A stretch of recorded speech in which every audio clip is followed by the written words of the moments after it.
Welcome back. About 70 people bowed their heads at the Aboriginal War Memorial in Ottawa yesterday to mark Indigenous Veterans Day. The memorial sits a short distance from the National Memorial near Parliament Hill. Thousands of Indigenous people have answered the call and joined Canada's military in times of peace and at times of war. Tim Malone is one of them. He joined the military when he was 17 and had a 10-year career which took him to many places, including Winnipeg, Petawawa and Baden, Germany. Since leaving the military, he has worked for the government of the Northwest Territories and served as an advisor to Chair Murray Sinclair on the Truth and Reconciliation Commission. Today is a high-end demand because he speaks about Indigenous veterans issues, racism in the military, PTSD, and reconciliation. Tim Malone joins us today in our Ottawa studio. Welcome to the show. Thanks, Fraser. It's a pleasure to be here. All right, so you were 17 when you joined the military with permission of your parents, of course. Right. And what made you decide that at that young age that you wanted to get involved? Well, you know, at that time I was literally out of high school, I think 3 weeks out of high school. I didn't know that there were options being college or university. I had an older brother that joined, and the lights kind of went on. I needed to not be in the house anymore and start my adult life, and I had only seen the military as my only option, to be honest. I pumped gas at that time and I knew that wasn't a career. And so when my brother joined, I thought, okay, this is my way out, and I'm going to do the same thing. Right, is that when you were in the forces talking to other Indigenous people and things like that, is that the sense you've got even from talking to veterans as they sort of join the military sometimes because they didn't see too many other options? Well, you know what, that could be the case, and if you look historically, Indigenous peoples, and in particular Treaty Indians, joined because they had numbered treaties. They had treaties with the Crown, so that was the community's way of meeting their obligations via the treaties. A number of individuals, and as you can imagine, with the military, it is a lot of the poorer communities go off, certainly the case with Newfoundland and places like that, to go off and join the military, and certainly that's the case with the Indigenous population. It was a way to kind of get out, I guess, per se, and make a fairly good living.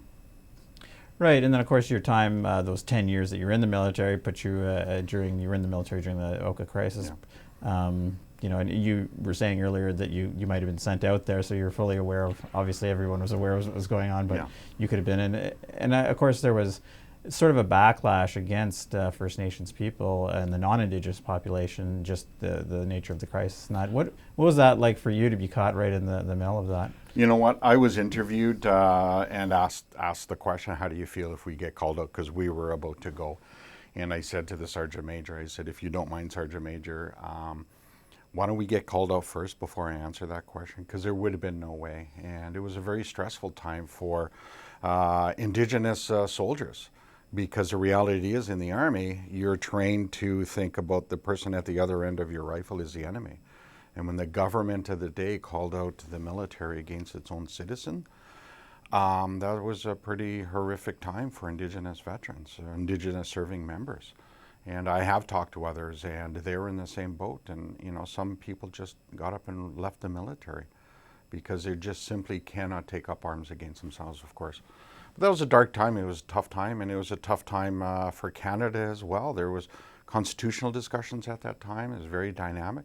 People were asking me questions about, like, what is it that you folks want? And I didn't really have the answer. And the reality was because of the stress and such, it planted the seed for me that maybe this isn't the institution that I no longer wanted to be part of. And it took me a couple of years, but I ended up departing fairly quickly thereafter. Right, and you kind of mentioned a bit in your bio too, and I'm sure you talk about this, like this sort of group mentality that the military has. Did you feel any possibility that you could say, even though you understand your job, that these are also people that you consider sort of an alliance with in a way of culture that, that maybe people should sort of tone down some of the racism, which wasn't necessary? Well, it's at that time racism was very high, right? And so I'm not sure if there's anyone can control to say you need to tone the racism down, because it's prevalent and it was the institution. And like I said, I no longer wanted to support. At that time, though, I really thought, is this the institution that I want to spend my career? I was 27 at this time, and was I going to get a fair shake or not? and I really couldn't, I couldn't answer the question that I was going to get a fair shake, career-wise, promotions and such.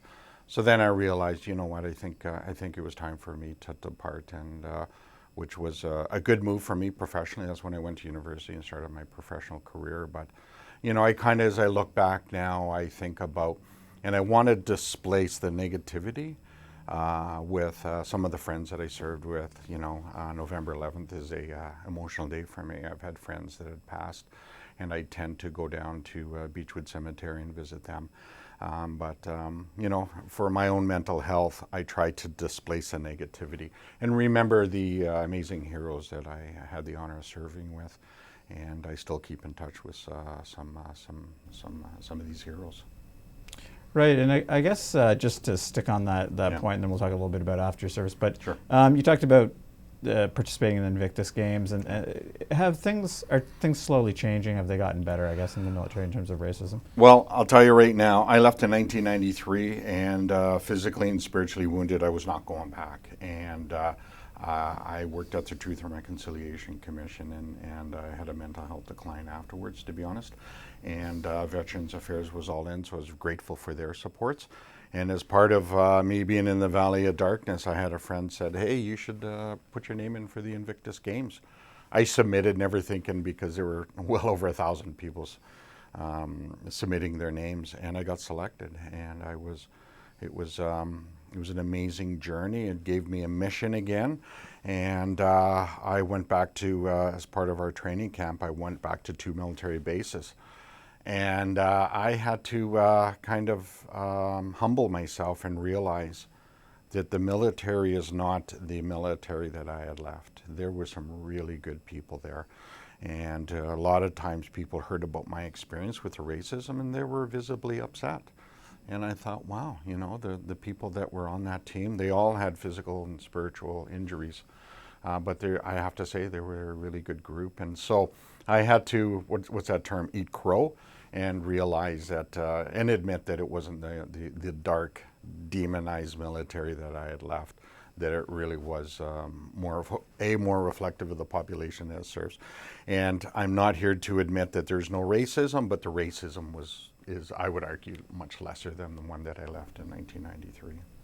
Right, and you talked about that, and a lot of people experience it, not non-Indigenous. Oh, yeah. Indigenous, that rough, sort of that transition is not easy because you're in the military, and that, you know, you had to do a lot of stuff on your own, learn a new, you know, get educated, learn a new career, all these things, and deal with PTSD, all sorts of things that people. What do you think the government, and military and government are pretty close together, so it's not. What could they do to make this transition easier for Indigenous people coming out of the military? You know, one of the things that, and I don't refer to the government, I refer to the Crown. It's the highest standard, right? And so one of the things that I've been kind of advocating for is Veterans Affairs has an immense amount of support. It has had to get ahead of the curve because members of the military were seeing a lot of wartime scenarios that they hadn't seen during the Cold War, and so people were coming back with PTSD, and there were very little supports for them. So they really had to invest to provide supports. I'm grateful for that. When I finished up in 2018, I was in the middle of a mental health decline, and I asked if Veterans Affairs would send me to an Indigenous healing camp, and I was denied.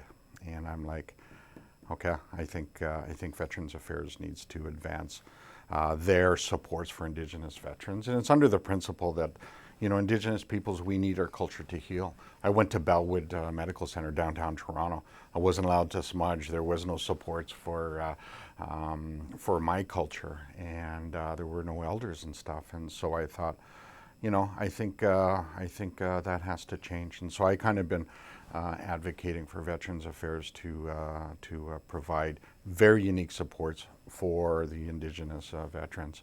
It has made some strides. I do admit that, but I think there can be some more improvements for sure. Right, and I guess kind of talked about this before too, but let's say a young person comes up to you today and you're an Indigenous veteran, you know about these, they're thinking of joining the military. What do you say to them? Well, you know what, I I happen to have served with now the Chief of Defense Staff. He was a young second lieutenant, and now he runs the military. And so he acknowledged that that they're not missing their target. They're missing their targets on recruitment. And so I talked to my son. I'm like, hey, would you be interested in joining the military? Because I would support it, in all honesty. I don't think it's the, well, I know for a fact it's not the military that I served with. And I know that there's a, you know, and it's not perfect, right? It's dealing with military sexual trauma, you know, the class action suit, but it's certainly a better military. And I offered that option to my son. He said, no way, because he plans to go to university. But I would, and again, I have to humble myself. And I would say that it is a pretty good option if people are considering service to the Crown, for sure. Right, and I guess just as a last question, just knowing it though, and knowing some of the challenges, what would you say someone as an Indigenous person should know to protect themselves, I guess, going into the military? Well, one of the things is, and I'll be very clear, if I don't want people to think that there is no racism in the military. There have been some incidents over the last couple of years, for sure. But I would say that, you know, stand up and be proud. I minimized myself. I hung my head because there was a lot of shame in my life. And, you know, I would just say that if someone thinks about joining, to grow your hair long. You're now, as an Indigenous person, you're allowed to grow your hair. Be proud of who you are. And regardless of your background, and surround yourself with other amazing people as well. But certainly if someone sees an incident of racism, absolutely stand up against it. I didn't do that, and I think I was victimized just a bit more because of that. But I would hope that if someone joins, that they have friends that would stand up for them the way that they would stand up for their friends. So that would be my recommendation. There's programs that, like the, you know, there's a alloy program. It's for Indigenous peoples as a head start to get them into the officer training program. There's Bold Eagle and such 6-week, 8-week training programs as well to kind of get them a head start. So I would certainly take advantage of those. But for me, I would always advocate for someone to dream big, and why not get themselves a degree and start in the you know, the officer program. I do want to say that you know, there's a General Paul. He's a 3-star general, major general, and he's Indigenous, and he's the highest serving Indigenous person to ever rise in the ranks of general, and so there's people like them that are able to do it, and I would hope that future leaders, being Indigenous, can kind of follow the same path. Okay, well, we'll have to end it there, but Tim Malone, thanks for joining us today, and enjoy the rest of your day. Thanks very much. Take care.